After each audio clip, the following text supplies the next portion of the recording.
Alright, before I start this video, officially start this reaction review, I want to say one thing. Liza Tully, you are absolutely crazy. You are the craziest person on this entire show. Hands down. Alright, so this video is my reaction to Game of Thrones Season 4, Episode 5, entitled The First of the Hand? No, what am I saying? First of his name. What? I don't know why. I don't know what's happening right now. Alright, so first of his name. Season 4, Episode 5. Alright, so this episode started off with Tommen Baratheon, Joffrey's brother, getting anointed king. And he's the first of his name, and that is why the episode is titled that. So, he's getting crowned king. And then Marjorie is looking at him, and they're giving each other, you know, smiles and whatnot. And Cersei was like, no, you're not. And she just comes and stands up in between them. And then she starts walking over to Marjorie, and I'm like, oh, great. She's gonna be like, okay, you know, you can't be looking at my son now. Look, you know, all this whatnot stuff. She's gonna be disapproving.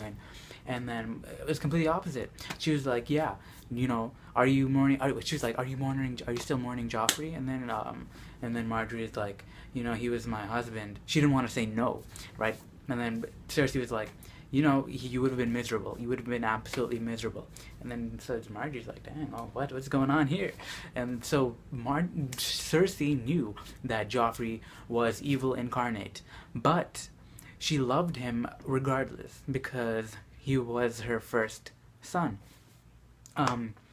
But yeah, so after that talk, Cersei was like, so, are you interested in my other son? Are you interested in Tommen? And then Marjorie was like, well, obviously Marjorie was, yeah, she is interested, she wants to be queen. But she didn't say that.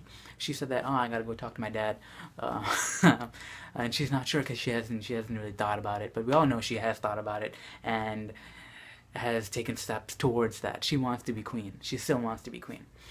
Moving on. In a conversation between Tywin and Cersei, we find out that the Lannisters are broke. They are absolutely broke, and I don't know how they're going to be paying their debts now. Lannisters always pays their debts and whatnot, but I don't know how they're paying their debts now. Like, they're broke, and which is why they need the Tyrells. Okay, Tywin is like, the Tyrells are our rivals. They are our main rivals right now, but aren't they forgetting the Martells, you know, aren't they rivals too? I mean, I don't know, whatever. But the Tyrells are the main rivals, according to Tywin. And which is why they're marrying into the family, so that rivalry will not be there as much. And they're going to be using them for their money, which is why Cersei which is why Cersei is marrying a Tyrell, and which is why Marjorie is most likely going to be marrying Tommen. Yeah, they need the money. That's the main reason. Littlefinger, man. Littlefinger is... I can't even put it into words. Okay, right now, he is walking to the Vale with Sansa, right? He's off to meet his wife, future wife, his bride-to-be, Liza, the crazy woman, right? Who has her son sucking on her nipples. That crazy woman. Catelyn's sister, crazy woman. Littlefinger, why are you marrying this lady? You're crazy. So Littlefinger is walking to the Vale with Sansa, and they're meeting. Sansa's like, oh, Aunt Liza, blah blah blah, and then they're talking and whatnot, and they're getting introduced and stuff, and she meets Rob. Okay, so Robin is Liza's son. I was about to say daughter. Liza's son, and so Liza tells Robin to go and show Sansa to her room, you know, show her around and stuff. So they go up, and then right after that, Liza jumps on Littlefinger and starts making out with him and whatnot. And then so Liza's like, you know, we gotta get married right tonight. We gotta get married tonight. And then Littlefinger's like, whoa, you know, you're rushing right now. You don't have to get married tonight, you know. And then but then Liza's like, you know, you will never find a woman, you'll never have a wife who is this loyal and whatnot. And then she reveals a very interesting secret. Liza killed her previous husband, Jon Arryn. Okay? Jon Arryn. Liza killed her husband with poison. Okay? And then wrote a letter to Catelyn saying that the Queen had murdered Jon Arryn. And this played an integral part in Ned Stark's decision to take Robert Baratheon's proposal to go to King's Landing to be the Hand of the King. And who told Liza to kill her husband? Littlefinger told Liza to kill her husband. So, because of Littlefinger, Ned Stark is dead. Littlefinger, you better be freaking happy. You better be happy right now. Ned Stark is dead because of you. Alright? Yeah. Alright, so later on, moving on, we have a conversation between the crazy woman, Liza, and Sansa. Okay? So, Liza comes all happy and whatnot, bringing Sansa some lemon cakes, some yummy little square lemon cakes look like Turkish delights from Chronicles of Narnia, and Sansa's eating them all happy. They're talking about, oh, Catelyn had a sweet tooth too, and you have a sweet tooth. Oh, this is so cute and whatnot. And then she's like, are you having sex with Littlefinger? Like, where did that come from? Where did that come from? This woman is bipolar. She is crazy. I'm telling you. Okay, she is crazy. And so she's like telling you, Sansa, are you having sex with, did you have sex with Littlefinger? Why does he feel responsible for you and whatnot? And then she's squeezing Sansa's hands, like, and then Sansa's like, oh, you're hurting me, being the little whatnot that she is. But still, Liza's crazy. You can't be squeezing your niece's hands like that. Alright, so she's squeezing her hands and like, no, you're having sex with Littlefinger, Peter's mom, whoa, whoa, whoa, and whatnot. And then Sansa's like, no, I'm not, I'm a virgin. And then and she's crying and everything. And then Liza like gets up and becomes all bipolar again and starts hugging her, and she's like, oh, it's okay, you're gonna marry Robin.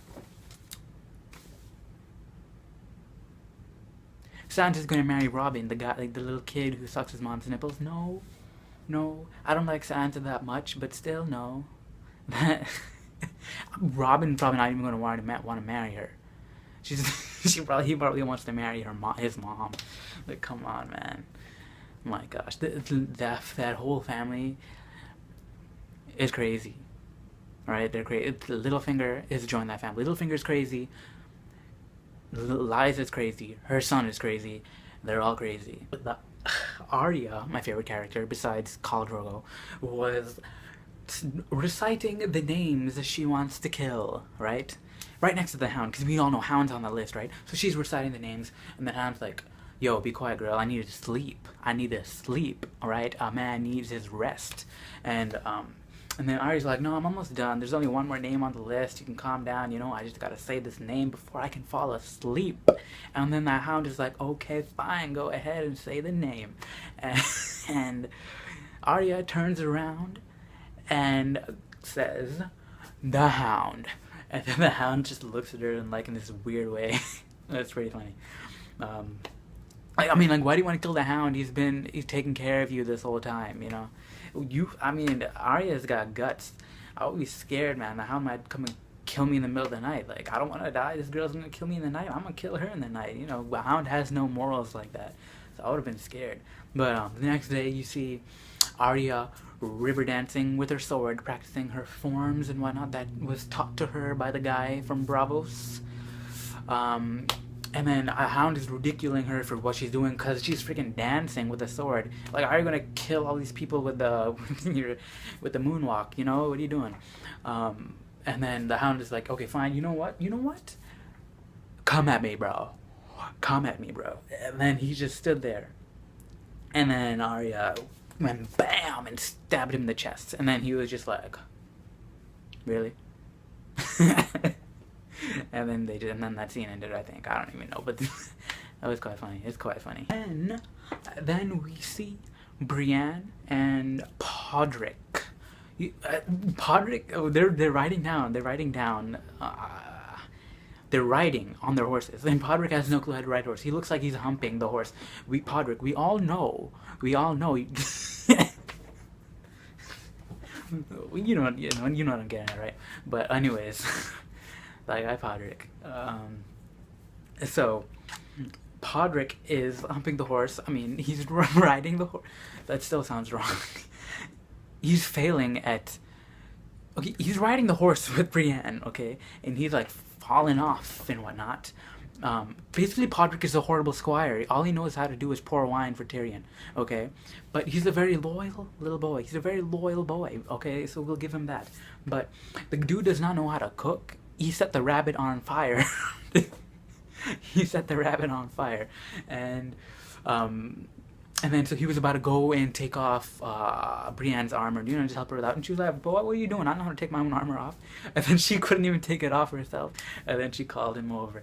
I mean, I like the relationship between Podrick and Brienne. It's quite nice. It's quite nice to seeing that their conversation. I liked it. It was quite nice. The Night's Watch. Jon Snow and the Night's Watch. All right. So remember, Jon got volunteers to go to Craster's Keep, right? So they go, and they're killing people and whatnot. They're killing these whatnots. And remember, they have Bran and the guy and the girl and Hodor in the barn and whatnot area, right? And they're about to have the guys are about to have sex with the dude's sister. They take the girl, the sister, and they tie her up. And then Bran is screaming like, "No, what are you doing? You can't do that. And then the brothers are sitting there all chill, right? He's sitting there all chill. And then Bran is like, "No, you, what are you doing? Stop, please stop. Yo, I thought that, I don't know if he can do this, but I was thinking like Bran is gonna enter one of those guys and then start killing everybody, That would have been epic, but that did not happen. So they tie her up, things get quiet, and then her brother speaks up, and he's like, "I can help you out, I have the vision, I can see." And then the guy bends down at him and is like, "Did you see what I'm gonna do to your sister? What these men are gonna do to your sister?" And he was like, "No." That was horrible, but that was pretty intense.